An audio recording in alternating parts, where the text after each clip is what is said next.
Ibu saudara-saudara, shalom. Sekali lagi shalom. Tema yang ditetapkan oleh Majelis Sinode ini sangat berkaitan dengan sesama murid Kristus itu harus saling menghargai. Amin kok? Diharapkan segera setelah mendengarkan berita ini, mendengar pemberitaan firman Tuhan hari ini, kita hidup bisa saling menghargai satu dengan yang lain. Saya mau tanya dulu, di Sumat ini saling menghargai itu sudah aman kok?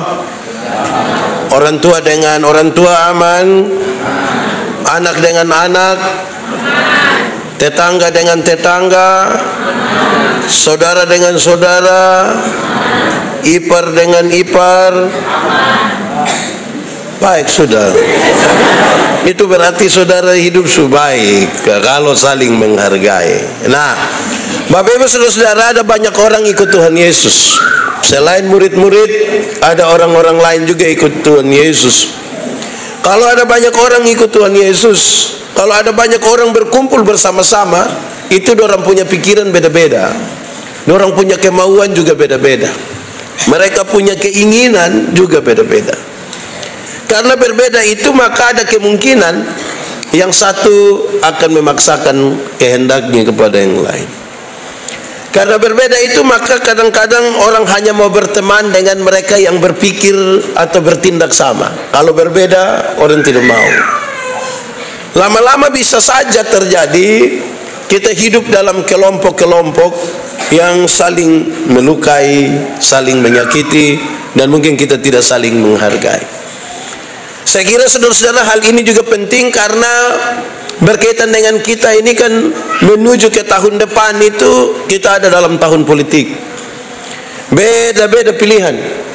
Ada saudara satu dari partai ini, satu dari partai itu, satu di sini, satu di situ.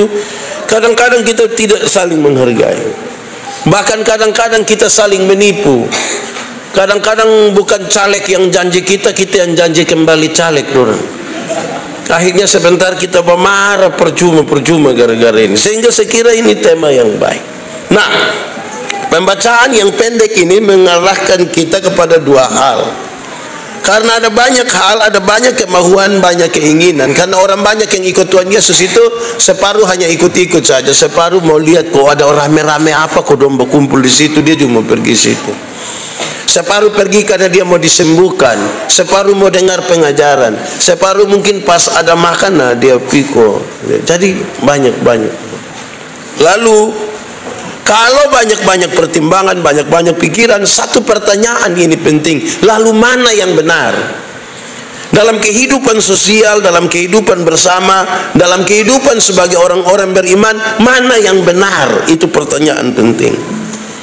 Pelajaran pertama kita dalam kehidupan sosial yang Tuhan Yesus sampaikan bagi kita adalah, yang benar itu adalah jika kamu menghendaki seseorang berbuat kepada kamu demikian, lakukanlah juga kepada orang demikian. Amin. Kalau kamu mau dihargai, maka hargai orang lain. Kalau kamu mau dihormati, maka kalau kamu tidak mau dimaki, maka ya dia pengrumus begitu saja. Kalau mau dihargai, ya menghargai. Kalau mau dihormati, ya hormati. Apa saja yang saudara kehendaki supaya orang perbuat kepadamu, perbuatlah demikian juga kepada orang lain. Itu rumus dalam kehidupan bersama. Dalam kehidupan, karena apa? Karena tidak ada seorang pun yang bisa melepaskan diri dari orang lain. Sejak awal saudara, manusia ini sudah Tuhan atur untuk dia tidak bisa hidup sendiri. Dia hidup butuh orang lain. Sejak semua. Kita harus hidup dengan orang lain. Semua yang berpusat pada diri sendiri itu Tuhan Allah tidak suka. Yang berpusat pada diri sendiri Tuhan Allah tidak suka. Contoh, sombong. Sombong itu untuk diri kita atau untuk Tuhan? Tuhan Allah suka kok tidak? Tidak suka. Karena dia berpusat pada diri. Di Sumatera sini ada yang sombong kok? Ada. Dia ikut gereja. Nah, yang sombong Tuhan Allah tidak suka. Makam puji, tahu makam puji? Yang suka cerita tinggi-tinggi itu di sini ada. Itu untuk diri atau untuk Tuhan? Tuhan Allah suka atau tidak suka? Tidak suka. Begitu, karena berpusat pada dia. Yang Tuhan mau kan kita hidup bersama-sama. Sekarang saya tanya kita ini ada nama kok tidak?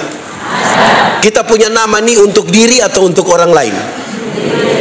Untuk diri dan orang lain. Karena tidak ada orang memanggil namanya sendiri. Siapa yang pas mau makan dia panggil dia pun nama, bilang Yandi makan? Kan tidak. Kita punya nama ini untuk kepentingan kita dan juga orang lain, supaya kita baik. Kita semua ini apa? Kita ini pakai pakaian kok tidak? Pakai pakaian kok tidak? Kita sebenarnya pakai pakaian ini untuk siapa? Untuk diri atau untuk orang lain? Untuk diri dan orang lain. Betul, untuk diri ini supaya jangan kedinginan atau jangan kepanasan begitu.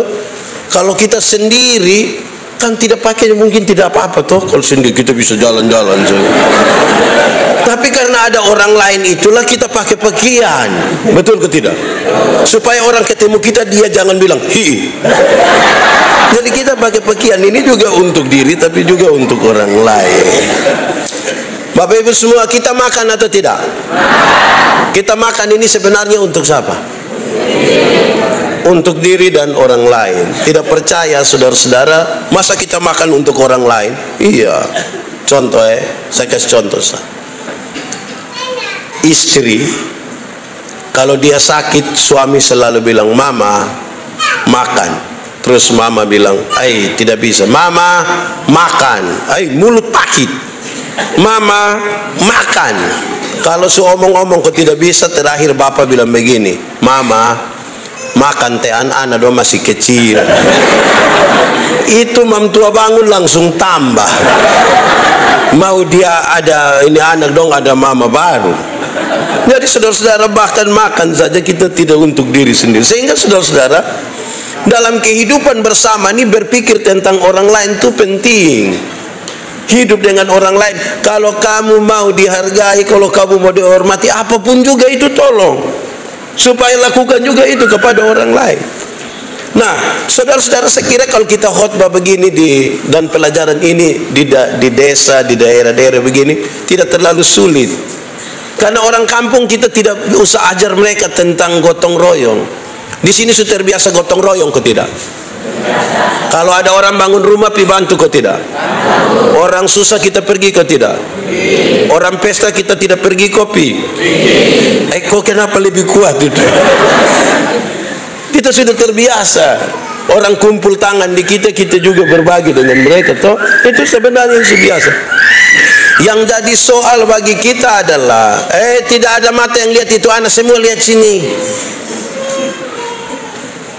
Yang jadi soal bagi kita adalah kita tidak mengelola itu dengan baik oleh karena kesombongan dan keangkuhan. Kadang-kadang kita buat sesuatu itu tidak pikir orang. Saya kasih contoh Ini anak muda dong ini. Anak muda, kamu tahu motor? Itu motor itu hasil dari pabrik. Pabrik itu sistemnya mantap, pakai komputer. Yang kerja di pabrik itu orang pinter-pinter semua. Jadi su pakai komputer lagi, otak bagus lagi. Jadi dong setting su tahu memang gas di mana, rem di mana, ban, speedometer, velg itu hasil kajian betul-betul. Tapi kita punya anak dong yang tidak lulus semua mata pelajaran ini. Dorang juga reparasi motor. Akhirnya ini motor bunyi sama kayak orang gila. Wah, wah, wah. Jadi setiap kali orang berkumpul ada kedukaan atau orang tidur malam baru motor yang bunyi begitu. Wah, wah, lari lewat satu tempat. Itu orang pun doa hanya satu. Bilang apa coba? Kamu juga tahu itu. Pasti wah, wah dong hanya bilang mati baik. Jadi jangan mengganggu orang lain toh. Amin kok tidak? Amin. Supaya kita dalam kehidupan bersama kita saling menolong, kita saling menghargai. Ini dia baru beli tape satu saja putar sampai jam 3 pagi. Orang pikas tahu bilang bapak kas kecil tape sedikit. Kenapa? Bayi satu ada sakit di situ. Dia bilang pikas tahu itu bayi ada tambah 2.000 di sepu tape. Ini orang begini tahu menghargai orang kok tidak? Nah, karena tidak tahu itulah nasihat ini penting. Karena kita semua ini butuh dihargai. Tidak enak kalau tidak dihargai. Tidak enak kalau tidak dihargai. Maka apa saja yang kamu mau supaya orang lakukan kepada kamu, perbuatlah juga. Saya tegur beberapa guru, beberapa teman-teman di SD dan SMP di Kupang. Di sini pasti tidak, tapi saya akan ketemu itu di Kupang. Saya marah dorang ini gara-gara begini. Musim hujan kau anak dong pergi sekolah, don suruh anak dompel bersih-bersih nih lantai sekolah ini. Bagus toh, kalau bersih itu bagus ke tidak? Bagus. Pas masuk kelas, anak-anak dong buka sepatu, guru dong tidak buka. Nah, ini kenapa guru ada sakit? Kok nanti yang pel juga anak-anak? Kenapa anak-anak buka, guru tidak buka? Kalau mau buka, buka semua. Kalau mau pakai semua. Selesai. Apa saja yang kamu mau supaya orang perbuat kepadamu, perbuat juga itu kepada orang lain. Kadang-kadang kita orang tua ini menuntut terlalu tinggi. Kita mau supaya anak-anak itu sopan terhadap orang tua. Kita mau supaya anak-anak tidak berkata kasar kepada orang tua, karena ada firman bilang bahwa hai anak-anak, hormatilah ayahmu dan ibumu. Tapi orang tua kadang tidak menghormati dia punya anak. Anak-anak bisa panggil orang tua bilang bapak, mama. Tapi ada orang tua panggil dia punya anak hanya bilang woi. Jadi tidak berimbang soal penghargaan itu. Baik, Bapak Ibu saudara-saudara, lalu di bagian yang kedua, setelah orang saling menghormati, saling menghargai, Tuhan Yesus menginginkan supaya kita karena saling menghargai, saling menghormati sebagai orang-orang percaya, kita baku dukung, kita baku dorong supaya menjadi sukses. Kita bersama-sama sukses. Tidak baik kalau kita sudah saling menghargai, saling menghormati, tapi kita tidak baku dukung untuk sukses. Ini penting saudara-saudara, karena kadang-kadang kita ini orang lain sukses, kita suka omong-omong dia pun nama. Betul kok tidak? Di sini juga ada kok tidak? Orang ini beli motor teh kita yang bilang tahu su pinjam di koperasi mana lah kok. Kok kan itu orang purusan. Orang sukses kita tidak senang terhadapnya. Kalau sebentar kita pulang dari sini, ada orang bawa motor hampir tabrak kita, kita silih sedikit, lewat 20 meter dia jatuh. Brrr, kita bilang apa? Mampus. Picek teh kita pun bapak yang jatuh. Senang sekali lihat orang susah dan susah sekali lihat orang. Di sini ada kok tidak? Nah, ini penting Bapak Ibu saudara-saudara. Kadang-kadang kita ini Tuhan anugerahkan kepada kita kebaikan. Tuhan anugerahkan kepada kita hal yang sebenarnya bukan kita punya secara pribadi, itu Tuhan yang kasih, tapi kita sombong. Contoh tagal dikasih kulit lebih putih sedikit dari orang lain, mau tumbuh sombong. Mau rasa kita tumbuh hidup ini paling hebat juga. Kadang-kadang baru dikasih jabatan sedikit kita sombong sekali. Betul kok tidak? Kadang-kadang bukan dia sendiri yang sombong, dia punya istri juga ikut sombong. Yang RT dia punya suami, tapi dia punya istri suruh panggil dia mama RT. Saya rasa itu tidak pas itu. Iya, gitu. Yang kepala sekolah dia punya suami, tapi suruh panggil dia mama Kepsek. Lama-lama dia tanda tangan rapor dong, kok dia bikin kacau kita punya hidup. Jadi saudara-saudara, Tuhan anugerahkan kepada kita sesuatu itu, jangan sombong lah. Kalau tidak baik bagi kita punya kehidupan bersama-sama, karena kita mau sukses semua ini tidak bisa satu orang menonjol sendiri, harus kita semua. Amin kok? Nah, lalu bagaimana kita baku dorong untuk sukses? Pembacaan tadi kasih tahu tentang dua jalan. Ada jalan yang lebar, ada jalan yang di dalam dunia. Ada dua jalan.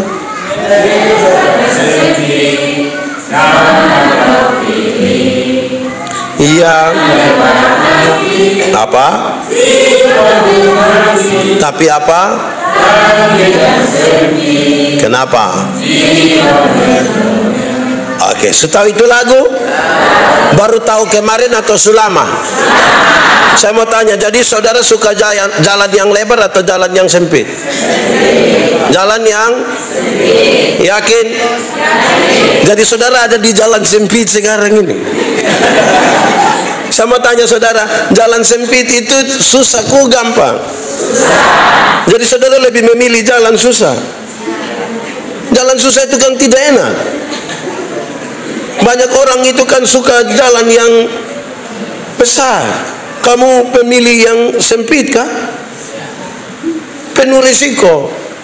Saudara, untuk jalan yang lebar dan yang sempit itu ada dua pesan. Pesan pertama berkaitan dengan kehidupan kekal di surga. Banyak orang di jalan lebar itu orang tidak mau diatur. Banyak orang di jalan lebar itu tidak mau ikut perintah Tuhan. Mereka ikut keinginan sendiri. Kemarin di sesi pertama dan kedua kita bicara tentang banyak orang lebih suka ikut keinginan sendiri. Ini saya mau tanya dulu. Jalan di Siumate sini pokoknya dari hutan bambu naik datang sini berarti terus ke sana. Ini jalan sebaik dari dulu atau baru sekarang baik? Baru sekarang kok? Oke, saya mau tanya. Waktu dulu jalan lobang-lobang, jalan tidak terlalu bagus, banyak kecelakaan kok tidak? Banyak kok tidak? Sekarang jalan bagus-bagus, mulus, besar-besar, ada kecelakaan kok tidak? Sedikit kok banyak? Tapi kenapa? Kalau semakin bebas, semakin luas, semakin besar, itu kan orang suka-suka saja ikut dia mau. Kurang hati-hati. Nah, tentang surga sudah jelas. Jalan sengsara, jalan penderitaan. Dan Tuhan Yesus melakukan itu bagi kita. Yang kedua tentang kesuksesan di dunia. Di jalan yang sempit itu saudara, dia kasih pesan kepada kita bahwa tidak ada kesuksesan tanpa jalan yang jauh, proses yang panjang. Atau dalam bahasa lain, tidak ada kesuksesan dengan jalan potong, tidak ada. Kita mesti bagus ingat satu dengan yang lain. Mau sukses tidak boleh jalan potong, tidak boleh jalan pintas, tidak boleh jalan sepotong. Dia proses panjang. Amin. Amin. Banyak orang tidak mau berproses tapi mau sukses. Kerja keras tidak mau tapi makan mau. Saya kadang-kadang saya aneh itu karena apa? Sebagai pendeta ini orang undang ke pimpin ibadah syukur. Yang saya rasa heran ini adalah kita tidak pernah lihat dia pergi kuliah di mana, tapi tiba-tiba wisuda. Wah, itu kita pusing. Yang tidak kuliah tapi tiba-tiba wisuda. Yang kuliah setengah mati juga dia ada kurang-kurang ini. Apalagi yang tidak kuliah tapi wisuda. Manusia berproses tidak suka. Padahal proses itu mengajarkan kepada kita banyak hal dan ini sebuah pergumulan bersama-sama. Saudara, dulu itu ada satu binatang dia pun nama ayam. Sekarang juga ada toh. Yang saya maksud adalah dulu itu ayam itu kita hanya bedakan di atas dua, yaitu ayam jantan dan ayam betina. Tapi tiba-tiba muncul ayam potong. Akhirnya itu binatang yang dulunya hanya ayam, dia menjadi ayam kampung karena sudah ada ayam. Itu membuat kita bingung, apakah ini ayam kampung yang dipotong atau ayam potong yang di kampung. Kita juga jadi bingung. Tetapi coba saya tanya, saudara ada piara ayam kampung? Di rumah ada? Lebih dari 2 ekor ada? Bagi dulu. Ayam kampung itu kalau saudara piara 6 bulan atau 1 tahun, dia masih kecil juga. Tapi dia pun daging enak kok tidak? Kalau dia betina bertelur kok tidak? Kalau dia dijual mahal kok tidak? Iya, karena ini ayam mengerti proses. Dia tahu ikut proses, makanya bagus. Tapi coba lihat ayam potong itu. Kita baru pelihara dia 1 bulan saja, dia mata sebesar begini. Itu kalau lihat pakai kaca pembesar. Kalau lihat langsung juga dia begini-begini. Tapi ini ayam, mama don dari pasar ikat salah di motor, dia pun kaki patah. Anak-anak dong pakai knalpot racing gas di samping ini kandang, besok itu ayam mati karena ini ayam tidak mengerti proses. Betul kok tidak? Saudara-saudara, kita ini Tuhan izinkan untuk berproses panjang supaya mengerti sesuatu dari proses itu. Saya selalu bilang begini, saya tegur dan saya marah orang tua, bapak-bapak, mama-mama di kampung, Dora. Kenapa? Karena pas hari pasar, di sini ada hari pasar ya kok. Biasa hari apa? Nah, hari Rabu dong bawa telur ayam kampung 4 butir. Dorang bawa pi pasar. Dorang jual 1 butir 2.500. Berarti kalau 4 sudah dapat 10.000, itu 7.000 dorang isi pulsa. Tinggal berapa? Nah, tinggal 3.000 ini yang dong beli super mie. Ini yang saya marah, ini yang saya marah. Kenapa? Di super mie itu hanya ada gambar telur. Tapi dorang bawa telur asli dijual untuk beli gambar telur. Itu pun hanya setengah. Ini bagaimana kemudian kita menyadari hal-hal yang lebih dari kita?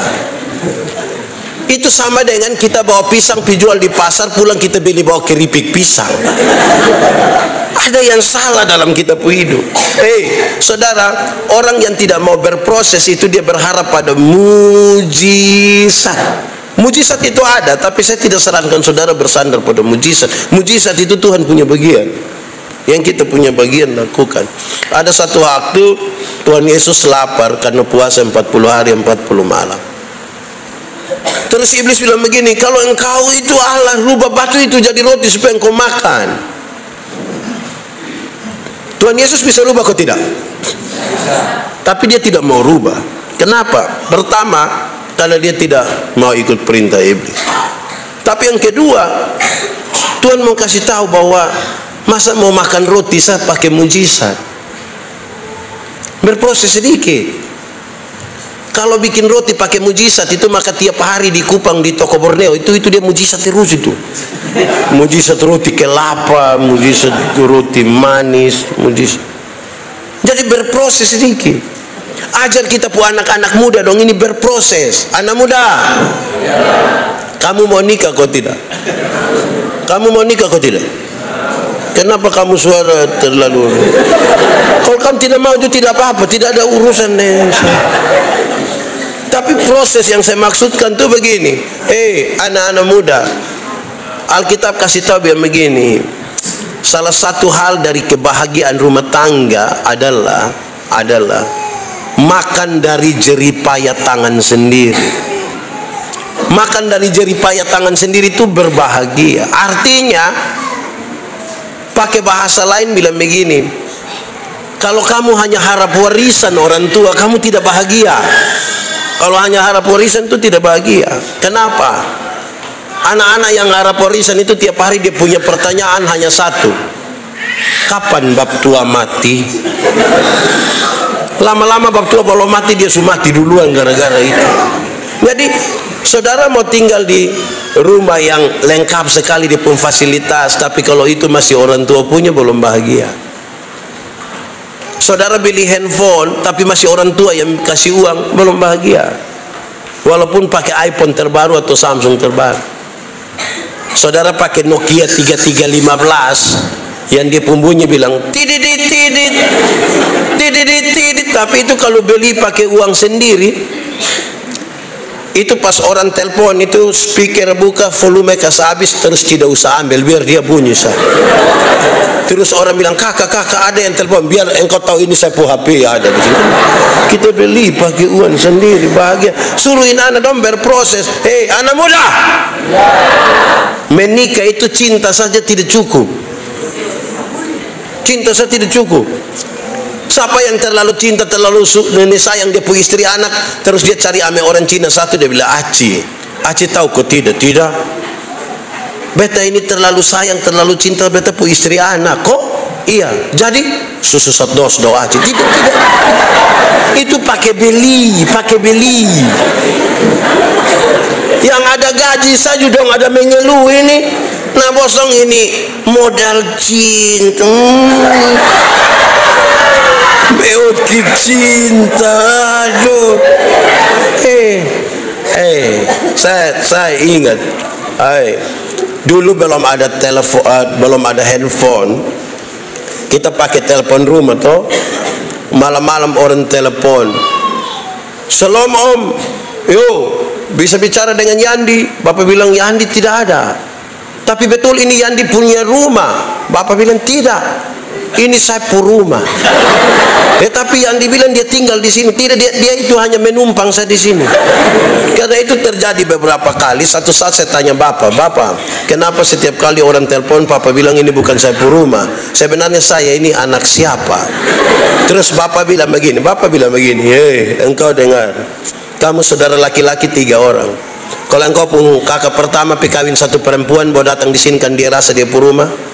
Kakak nomor 2 pikawin 1 perempuan, bawa datang di sini kan dia rasa dia rumah. Engkau juga pikawin 1, bawa datang di sini kan engkau rasa engkau rumah. Maka kita tinggal tunggu kapan kamu 3 baku bunuh gara-gara ini rumah. Padahal ini rumah saya rumah. Wih, dengar begitu dia pusakit di mana? Di mana? Di semua. Saya ini lahir besar di Soe. Soe dulu itu kan dingin sekali. Jadi orang-orang Soe, di sini ada yang orang Soe. Nah, tidak usah angkat tangan, tidak usah. Kita pemuka sama semua ini. Saudara, ini di Soe dulu itu dingin sekali. Jadi orang Soe suka buat dapur kecil di belakang rumah untuk kasih panas air atau masak jagung begitu. Saya pulang, saya lihat saya bapak ada kerja itu dapur kecil itu. Guru olahraga baru dia kerja dapur ini miring sekali. Terlalu miring. Jadi saya bilang begini, bapak, kenapa tidak kasih lurus sedikit? Kenapa kok dia pun pintu tidak di sini, jendela tidak di sini? Bapak lepas itu alat kerja, terus bapak lihat saya, bapak bilang begini, engkau yang omong hebat-hebat itu engkau punya rumah di mana? Ini miring-miring begini tapi ini saya rumah. Nanti engkau punya usulan yang bagus itu tolong pakai di engkau punya rumah. Dengar begitu dia pusakit di mana? Di mana? Tidak, di sini saja. Sakit aja di sini. Woi, satu hari saya beli motor FU. Dulu baru keluar pertama saya parkir di bapak punya muka rumah.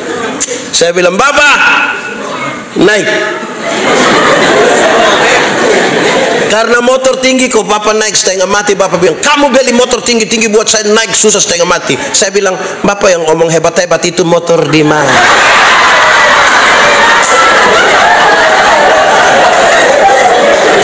Saya mau kasih tahu, tidak ada kesuksesan dengan jalan yang potong, tidak ada. Proses panjang dulu, amin kok. Proses dulu. Tuhan tidak mau kita ini sukses tapi karbitan. Tuhan tidak mau kita sukses tapi apa yang melahirkan lebih cepat prematur. Tuhan tidak mau begitu. Kerja dulu. Saya mau tanya jemaat, ora et labora artinya? Oh, itu dia punya nilai 75. Yang 100 itu ora et labora artinya berdoa dan bekerja keras.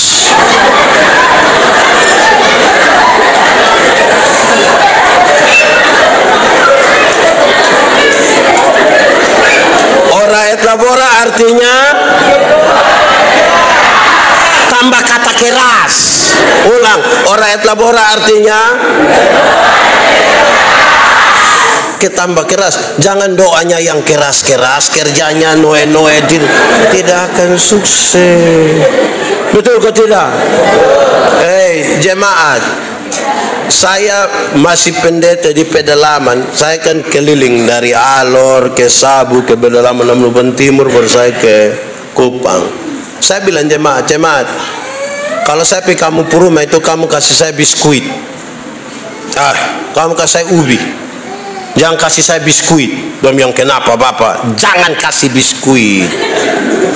Kenapa? Kasih ubi, kok pisang, kok kelapa, kok kenapa Bapak? Kok Bapak bukan datang tiap hari? Kamu kasih saya biskuit itu saya pikiran. Pikiran kenapa? Masa kita bikin susah? Bukan, saya pikiran karena kalau kamu kasih saya biskuit itu setiap kali saya mau makan ini, kampung anak yang datang dari belakang kain pintu kok semua.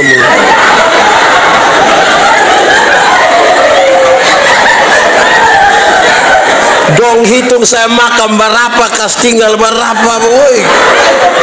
Lama-lama dong baku bunuh gara-gara itu deh. Kasih saya pisang sah, supaya di muka ada satu piring, di belakang ya satu bokor. Kok tidak kamu. Jadi berproses, jangan malu toh. Kok kita ini kan lahir di sini, besar di sini. Amin toh. Kalau mau ternak bagus, bukan lepas, ikat. Ini satu hari saya bilang begini, kadang-kadang kita pemalas, kita tidak mau proses. Dengar, saya kasih contoh. Orang jahat yang masuk penjara atau orang baik yang masuk penjara? Orang? Kalau hari ini kita sepakat kasih masuk orang baik di penjara, saudara mau atau tidak? Mau atau tidak? Kok kenapa tidak mau? Tidak baik. Oke, kalau begitu saya mau tanya, tolong jawab jujur. Pisang yang kas rusak kambing atau kambing yang kas rusak pisang? Kambing yang kas rusak pisang atau pisang kas rusak kambing? Kalau begitu dalam konteks ini, kambing yang jahat atau pisang yang jahat? Nah, kenapa pagar pisang? Kan pisang tidak lari. Saya mau tanya, di satu kampung besar ini semua orang ada kambing? Semua rumah ada kambing? Tapi semua rumah ada pagar? Nah itu, kalau tiap-tiap orang dia kas kandang depo kambing, apakah pisang perlu dipagar? Pikir su.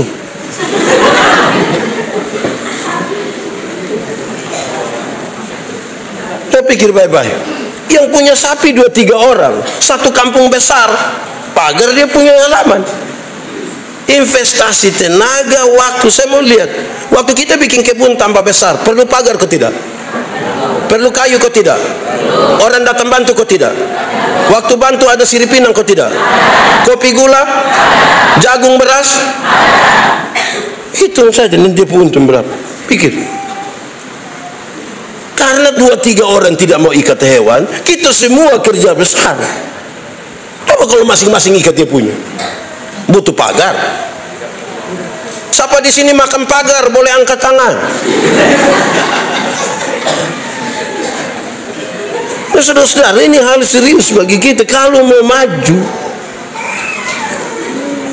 kalau kita mau sukses. Nah, itu pikirkanlah. Kan hidup bersama tuh begitu. Masa kok kita pu hewan pi makan orang pun tanaman kita diam-diam? Kan apa yang kamu kehendaki supaya orang berbuat kepadamu? Kira-kira kalau orang pu hewan datang makan kita pun tanaman, kita senang kok tidak? Kalau kita punya pi makan orang pun kita senang? Atau siapa yang dia pun tanaman belum orang pun hewan pi makan sudah bilang, bu lepas ame hewan nongko datang makan ame saya pun. Ada yang mau kok begitu kok. Ada yang suka begitu. Dalam kehidupan bersama mau sukses nih, apa yang kamu kehendaki orang berbuat kepadamu. Nah, jangan buat itu toh. Jangan buat itu kepada orang lain. Kita akan maju bersama-sama. Amin. Kedua, untuk sukses itu tadi, pertama itu tidak ada jalan potong. Kedua, tidak ada kesuksesan tanpa disiplin. Tidak ada kesuksesan tanpa disiplin. Coba tanya orang tua dulu dong. Orang tua dong itu dong akan cerita kita, weh pak dong sekarang enak, kami dulu pikupang itu tidur bangun jam 4 pagi pipi kalau air di mana, datang mengantuk mesti belajar, kita pulang kalau tuan rumah belum makan kita tidak, gitu kan dia pencerita begitu. Hari ini ketika mereka sukses karena disiplin. Tidak ada pemalas yang sukses. Tidak ada orang yang tidak disiplin tapi sukses, tidak ada. Di sini ada orang yang tidak disiplin tapi sukses? Disiplin. Dalam disiplin itu saudara-saudara kita diajarkan banyak hal. Menggunakan waktu dengan baik. Ingat, investasi terbesar, modal terbesar dalam hidup ini adalah waktu. Orang yang paling kaya di dunia satu hari dia punya waktu berapa jam? Berapa jam? 20. Yang paling miskin di dunia satu hari dia punya waktu berapa jam? Yang paling pintar di dunia satu hari dia punya waktu berapa jam? Yang paling bodoh di dunia satu hari dia punya waktu berapa jam? Semua orang diberi waktu yang sama 24 jam. Tidak ada yang lebih dari yang lain. Gagal menggunakan waktu, kita telah gagal menggunakan semuanya. Karena waktu adalah investasi terbesar dalam hidup yang Tuhan kasih. Disiplin itu berkaitan dengan waktu, dengan usaha untuk menguasai diri, mengalahkan diri. Weh, kita masih kepingin tidur tapi mesti bangun sudah karena harus ini. Itu disiplin. Tidak ada kesuksesan tanpa disiplin. Dan karena itu kita mesti bakas ingat satu dengan yang lain. Saya punya mentor, Bapak almarhum, dia baru meninggal tanggal 11 minggu lalu.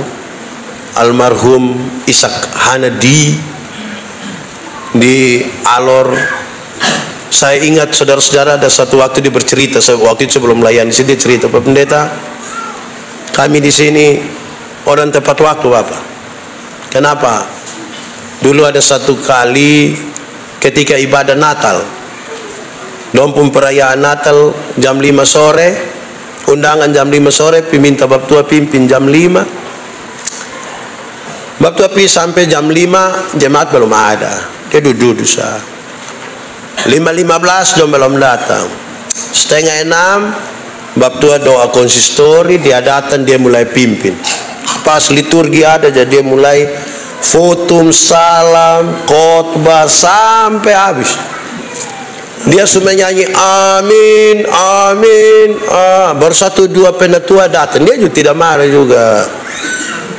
Datang dia sambut dong Bapak di belakang, dia bilang, ini Bapak dong, saya pun tugas sudah habis, jadi nanti Bapak dong lanjut, Bapak dong punya sudah, yang saya sudah selesai, jadi silakan Bapak dong lanjut. Mulai hari itu satu kali jam 5. Kenapa? Saya lihat kita orang tua di kampung, di pedalaman TTS masih melakukan itu.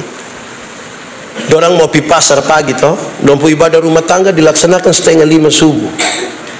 4:30 subuh. Gereja rata-rata jam 6 pagi karena habis itu orang harus bekerja. Nah kalau kita baku tunggu terlalu lama, itu berarti kita buang waktu dan tidak bekerja. Padahal investasinya itu sama 24 jam. Tidak ada kesuksesan tanpa disiplin, tidak ada. Harus disiplin. Disiplin yang bisa bikin orang sukses. Disiplin itu bukan soal waktu dan kekang diri saja. Dalam teknisnya kita pegang uang ini saudara, kalau tidak disiplin kita belanja keinginan bukan kebutuhan.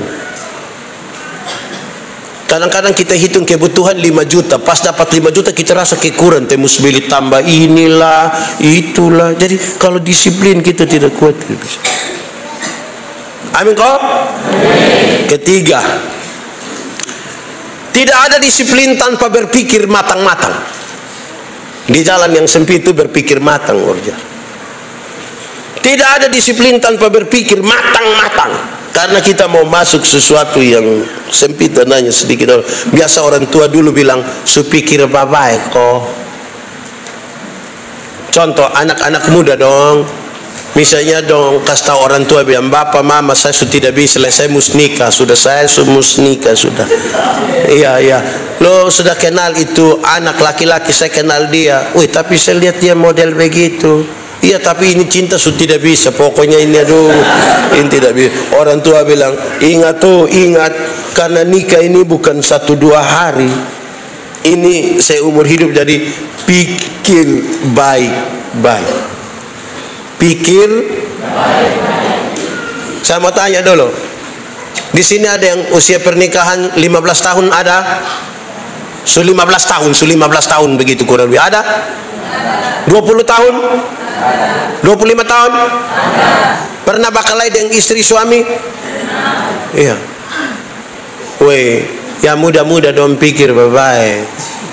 Kenapa? Saya nasihat anak muda dong, sebagai anak muda, kamu jangan terlalu buru-buru, karena yang dia pun nama bulan madu itu hanya 1 bulan. Masuk bulan kedua itu dia pun madu habis. Itu tinggal dia pun bahasa. Nah itu lebah itu bukan bikin kita badedek bapak. Berat. Jadi pikir baik-baik. Amin kok. Mau pinjam uang di koperasi, pikir baik-baik. Amin kok. Mau jual tanah, pikir. Mau jual sapi, pikir. Terlalu emosi kau mau usir orang keluar dari rumah, pikir. Di sini ada yang pernah usir orang dari rumah? Ada. Baru dia menyesal sekali, itu ada kok tidak? Makanya pikir. Kadang-kadang kita emosi ini, kita omong sembarang saja kok. Kita nah sudah salah ini. Pikir baik-baik. Amin kok. Makanya orang pintar dong bilang begini, kalau kamu terlalu marah jangan ambil keputusan, supaya jangan ambil keputusan dalam keadaan marah. Tenang dulu. Kalau dia datang kau marah-marah, minum air putih, bukan supaya kasih tenang dia pu hati dulu, baru. Tidak ada kesuksesan tanpa berpikir baik-baik, tidak ada. Saudara, dalam pikir baik-baik itu kita ambil keputusan untuk satu. Orang yang paling gagal di dunia itu biasanya kalau saya tanya begini, woi, kau busuk kerja apa? Dia selalu bilang, apa yang saya tidak kerja? Apa? Nah, kerja semua ini yang gagal semua ini. Fokus saja di apa yang kita mau kerja kok. Kita yang bagaya kok semua di kita habis. Ke apa kok? Akhirnya tidak sukses. Betul kok tidak? Nah, itu pentingnya kita bersama-sama, kita hidup berkeluarga. Di sini orang bersaudara banyak toh? Orang timur ada? Rote? Sabu? Yang sabu kawin rote ada? Timur kawin sabu? Sabu kawin ada. Berarti kita semua ini bersaudara toh? Nah, kasih ingat kita pu anak dong. Bilang, oi adik, kakak sulewat. Kasih ingat dia, supaya dia juga sadar itu kakak lewat gimana, naik liu. Jadi saudara-saudara, itu pentingnya kita hidup sama-sama. Hidup sama-sama itu, saudara, ini tenggang rasa juga toh. Betul kok tidak? Semua keluarga itu berkelahi, bertengkar. Tapi kalau kita ada tenggang rasa, suami istri yang bertengkar itu, anak dalam rumah juga tidak tahu, tidak dengar domba kelaya. Yang tidak benar itu yang domba bertengkar sedikit dong keluar datang di pinggir jalan, kok istri maki suami dari ujung kaki sampai ujung kepala. Nanti kita malam pising berdondo ada tertawa sendiri. Nah, yang tadi siang kamu semua mati itu apa? Bikin apa-apa itu pikir baik-baik. Ini ada anak-anak muda yang terlalu cinta, ini ada nona. Nah, Dia tato itu nona punama di sini. Tato habis teh itu nona nikah dengan orang lain. Makanya buat tato tuh pikir baik-baik. Jangan sampai kita hanya jaga orang pun. Di sini juga ada. Pasti dia pakai baju warna biru. Jadi saudara-saudara, bikin apa-apa tuh pikir baik-baik. Tidak bisa pikir sepotong-sepotong. Ini berapa tahun lalu sampai yang tahun sekarang ini juga ada yang masih kena tipu gara-gara tidak pikir baik-baik. Bayangkan, nomor telepon ada, dapat hadiah undian 70 berapa juta kok. Coba pikir baik-baik, siapa yang tidak kenal kita tak ujuk kas kita. Coba pikir. Di sini ada yang pernah dapat itu SMS, terus dia hubungi itu om. Coba pikir baik-baik ini. Orang kalau mau sesuatu dari kita itu dia pembahasa dong itu. Masuk, semua masuk. Kadang-kadang kita belum angguk kepala saja dia suruh angguk duluan. Tapi pikir. Oke, korek kawan di sebelah kau kasih tahu, pikir baik.